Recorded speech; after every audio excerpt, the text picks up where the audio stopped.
of big cities, we often envision the chaos, the hustle and bustle, the sounds of honking horns and sirens. But in those places across America are incredible humans helping one another and bringing their communities together to make people feel like it's a kind of a small town vibe as well. So this season, we're excited to launch a new segment honoring those inspiring men and women. This is Heroes in Your City.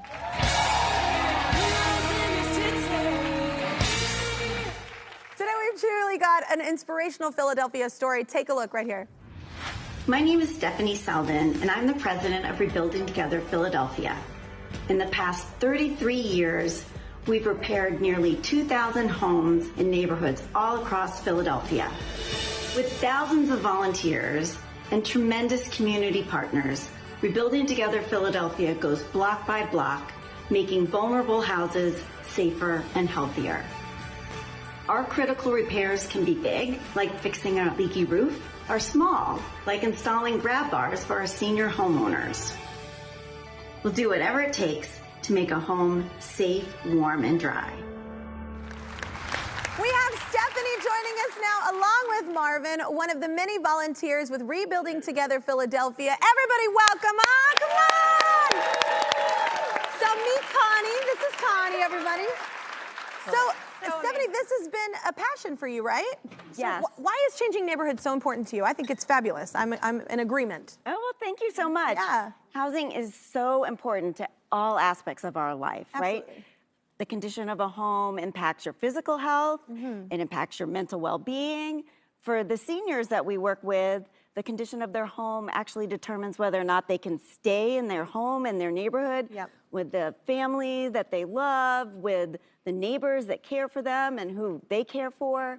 And having a home is just such an advantage, right? Yeah. So if you think about it, right, you can take the value in your home and you can get a loan to start a business or to improve your education or pass it on to your child or your grandchild and give them a leg up. So for me, I just want to be able to see other people having all the advantages and opportunities that I am lucky enough to have. No, absolutely. We never owned anything like growing up. We were always renting. Like that's a big thing to own a home, to be able to, and what pride comes with that. Like I remember actually the first time I bought my first home in Texas and I was like, I just bought a home. And it was like this whole like level empowerment from this kid that had no money growing up. Do you remember the first house you bought? Yes, it was actually here in New York City. Oh, wow. And I still have it. Really? Wow. Yes, but that was, I agree with you. I think that is such a moment of empowerment, and what you're saying, what you guys are doing is so incredible, and what you're saying about the value of that to each of us as human beings. Yeah. You know, having a space that you feel is your own,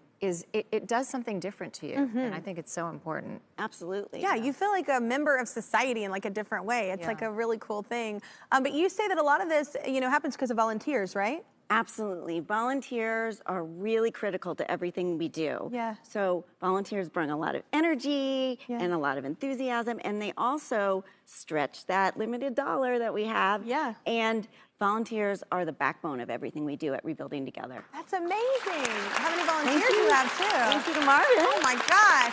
So Marvin, how did you get involved with the program? Well, I actually live in the city of Philadelphia.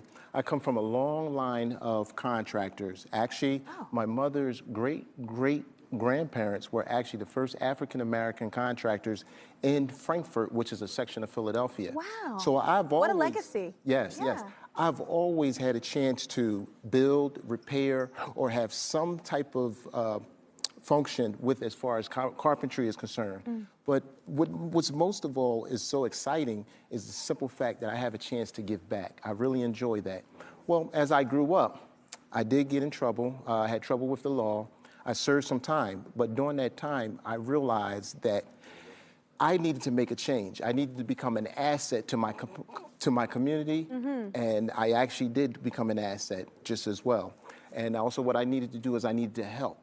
So once I had a chance to come out and just have a chance to work, I came across Rebuilding Together Philadelphia. And I knew that that was the organization for me. That's so cool. And like how it changed your life as well. Yes. Yeah. Yes. It's an amazing thing. I want to bring someone into this conversation who says her house was basically falling apart before Rebuilding Together Philadelphia stepped in. So everybody give a big hello to Ruby and her daughter, Andrea. So, Ruby, can you tell us about your home? Well, I've been in my home for 40 years. Wow. I found it in my neighborhood, saw this home, and I was determined. This house is going to be mine. This is where I'm going to raise my children. And through a program within the community, I was able to buy it and renovate it. But in the past 10 years, I was suffering from bad contractors, water damage, the roof. Oh. It was just hidden. Internal leaking. Yes. And it caused extensive damage that we didn't even see or know. Electrical damage, the ceilings was weakened the floors, because of the water, the floor, everything. So how did Rebuilding Together Philadelphia, how did they help? I saw a flyer in my door called The Number, and I always remember that day. That was the day angels came into my life and into my home. Oh, wow. And they fixed all my problems. They came in and literally they gave her new windows so it wasn't cold in her room anymore, new floors, new ceiling. They did the electrical work. They came in and did everything. And the family was right there to help, like volunteer. And we volunteered all the at every volunteers, house. we paid for yes, it. we paid it forward and keep volunteering. Wow. And like every time they got a bill. Yep. And I go outside and smile when it rains. Like, yes, we no longer scared. This is where you're supposed to be. Yes. They came out. Yes. The community came out. Came out. And they still come out. They we still wave at each other. You know, like, hey, you still live there. Hey, how you doing? You built the spirit. Is there any more to do on your house? Yeah, we've been working on it. Working out. Yeah, we've been working. It's not raining though. Yeah. No, it is not raining. Okay, let's point that out. There's no umbrellas in the house anymore. Yes. So, I love that you said that. I don't though. see It's my the cat spirit. meowing from the ceiling. Yeah. I love that you said that though. It's the spirit that you're helping too, and that changes lives. You know, we're not the only ones deeply impressed by the changes Stefanie's leading. In fact, we have Mayor Jim Kenney of Philadelphia on the line. He has something he wants to share. So Mayor Kenney, go for it. Hey, Kelly, it's really great to be with you. And like you, I'm so moved by Marvin and Stefanie and the Rebuilding Together Philadelphia team. Here in Philadelphia, we have a home repair program that aims to help residents and prevent homelessness, but we certainly can't meet the needs on our own. And that's why people like Stefanie and Marvin and all the volunteers are key to helping rebuild our community block by block, one home at a time. Stefanie, you exemplify the spirit of City of Brotherly Love and Sisterly Affection. That's why in your honor, I'm proclaiming today, Give Back and Make an Impact Day across the city of Philadelphia and hopefully across the country. Yay, Stefanie! So awesome! And I'm looking forward to presenting you this very Liberty Bell as a token of our city, your city's appreciation. God bless you. All right, well, we have one more surprise. Y'all know Citibank, right? Yes? Well, they've got a new card called the Citi Custom Cash Card that rewards you just for being you. It automatically adapts to you so you can earn cash back where your spending is trending, and you can do even more of what you love. So that's awesome. So Ruby, when Citibank heard how much that you love your home, they wanted to make sure that you continue living your best life there. So Citibank is going to give you $15,000. How's that sound?